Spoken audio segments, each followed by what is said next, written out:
राम और सीता की कहानी हम सब ने सुनी है, पर आज हम इस कहानी में प्रेम, कर्तव्य और बलिदान के उस टकराव को देखेंगे जहां एक बहुत मुश्किल सवाल खड़ा होता है। सवाल ये कि जब दो महान आदर्श यानी धर्म और प्रेम आमने सामने आ जाएं, तो सबसे बड़ी कीमत कौन चुकाता है?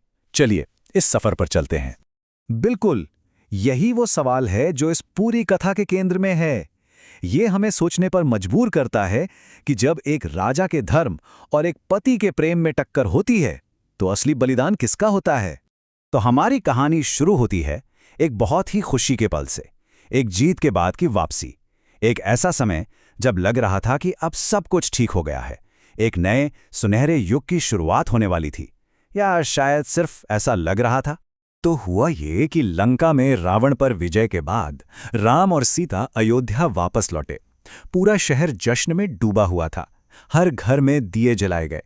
जानते हैं, ये वही जश्न है जिसे हम आज भी दिवाली के रूप में मनाते हैं। और फिर राम का राज्याभिषेक हुआ और एक आदर्श युग यानी राम राज्य की शुरुआत हुई। अच्छा, ये राम राज्य था क्या? ये सिर्फ एक शासन नहीं था, बल्कि एक आदर्श था। एक ऐसा समय जहां हर किसी को न्याय मिले, जहां शांति हो और सब खुशहाल हो। सब कुछ एकदम सही चल रहा था, पर यह शांति ज्यादा दिन टिकने वाली नहीं थी। और यहीं से कहानी एक नया मोड़ लेती है। वो जो जश्न का माहौल था, वो धीरे धीरे शक और डर में बदलने लगता है।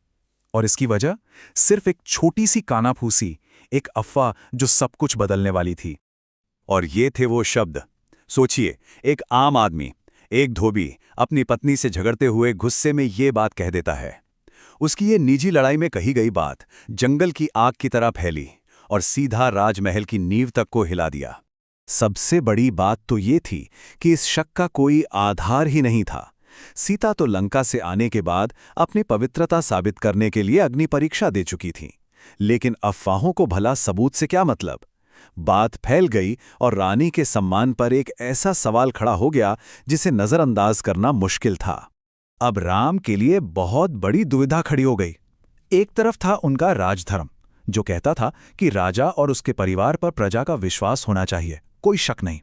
और दूसरी तरफ था एक पति का प्रेम, जो अपने दिल में जानता था कि सीता पूरी तरह से निर्दोष है। ये एक ऐसा मोड़ था जहां कोई भी रास्ता आसान नहीं था। और यही कहानी का वो सबसे दर्दनाक हिस्सा आता है, जहां एक राजा को अपने कर्तव्य को निभाने के लिए एक ऐसा फैसला लेना पड़ा जिसने शायद उसकी अपनी आत्मा को ही तोड़कर रख दिया। और वो फैसला क्या था? कोई बहस नहीं, कोई सफाई नहीं, बस एक शाही फरमान। राम ने अपने भाई लक्ष्मण को आदेश दिया कि वो गर्भवती सीता को ले जाकर जंगल में अकेला छोड़ आए। राजधर्म को निभाने की ये एक बहुत ही क्रूर और दिल दहला देने वाली कीमत थी। लेकिन कहानी यहां खत्म नहीं होती। असल में यहां से एक नया अध्याय शुरू होता है। अब हमारा ध्यान सीता के जीवन पर जाता है, जो महल से बहुत दूर जंगल की मुश्किलों का सामना कर रही थी।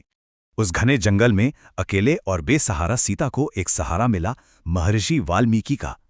उन्होंने सीता को अपने आश्रम में पनाह दी, जहां उन्हें सुरक्षा भी मिली और सम्मान भी। और इसी आश्रम में सीता ने अपने जुड़वा बेटों लव और कुश को जन्म दिया। उनकी परवरिश भी असाधारण थी। गुरु थे खुद ऋषि वाल्मीकि, जिन्होंने उन्हें शास्त्र भी सिखाए और शस्त्र विद्या भी। और सबसे दिलचस्प बात, वाल्मीकि ने उन्हें रामायण गाना सिखाया। जरा सोचिए, वो दोनों बच्चे अपने ही पिता की वीरता की कहानी गा रहे थे और उन्हें यह पता तक नहीं था। कई साल बीत गए, लेकिन किस्मत ने पिता और बेटों को मिलाने की एक ऐसी योजना बनाई थी जो बहुत ही नाटकीय होने वाली थी। तो कई सालों बाद राजा राम ने एक अश्वमेध यज्ञ करने का फैसला किया। इस यज्ञ में एक घोड़ा छोड़ा जाता है और जिस जिस राज्य से वो गुजरता है, वो राज्य राजा के अधीन हो जाता है। पर इस घोड़े की यात्रा उसे सीधा उसके अनजाने बेटों तक ले जाने वाली थी। और फिर वही हुआ। लव और कुश ने खेल खेल में उस घोड़े को पकड़ लिया। जब राम की सेना उसे छुड़ाने आई, तो उन दो बहादुर बच्चों ने पूरी सेना को हरा दिया। आखिर में राम को खुद उनका सामना करने आना पड़ा। और जब वो आए, तो दोनों भाइयों ने रामायण का गान शुरू कर दिया। उस गीत को सुनते सुनते राम को यह एहसास हुआ कि ये कोई और नहीं, बल्कि उनके ही बेटे हैं। तो परिवार का पुनर्मिलन तो हो गया, लेकिन कहानी का अंत अभी बाकी था। अब बारी थी सीता के अंतिम फैसले की। एक ऐसा फैसला जो सब कुछ हमेशा के लिए बदलने वाला था। राम अपने बेटों को पाकर बहुत खुश थे और उन्होंने सीता से अयोध्या वापस चलने को कहा, लेकिन एक शर्त के साथ कि उन्हें एक बार फिर पूरी सभा के सामने अपनी पवित्रता का प्रमाण देना होगा। पर इस बार सीता ने एक और परीक्षा देने से साफ इनकार कर दिया। उन्होंने किसी सभा की मंजूरी नहीं चाही।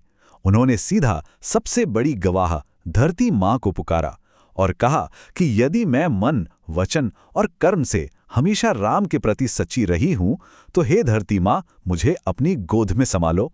और फिर वो हुआ जिसकी किसी ने कल्पना भी नहीं की थी। धरती फटी, एक सिंहासन ऊपर आया और सीता को अपने अंदर समा लिया। ये उनका अंतिम प्रमाण था, उनका अंतिम जवाब। राम बस खड़े देखते रह गए, स्तब्ध, दुखी। उनकी आंखों में आंसू थे क्योंकि वो जानते थे कि उन्होंने अपनी निर्दोष पत्नी को हमेशा हमेशा के लिए खो दिया है। तो चलिए वापस उसी सवाल पर आते हैं जो हमने शुरू में पूछा था। राजधर्म और प्रेम के इस टकराव में राम ने अपनी रानी को खोया, लेकिन सीता ने अपना सब कुछ बलिदान कर दिया, अपना घर, अपना सम्मान और आखिर में अपनी जिंदगी भी। और ये कहानी हमें इस एक गहरे सवाल के साथ छोड़ जाती है कि जब कोई व्यवस्था या समाज ऐसे नियम बना देता है जिसमें कोई सही या गलत चुनाव हो ही ना, तो उस बलिदान का असली वजन आखिर कौन उठाता है? ये एक ऐसा सवाल है जो इस प्राचीन कथा को आज भी उतना ही प्रासंगिक बनाता है।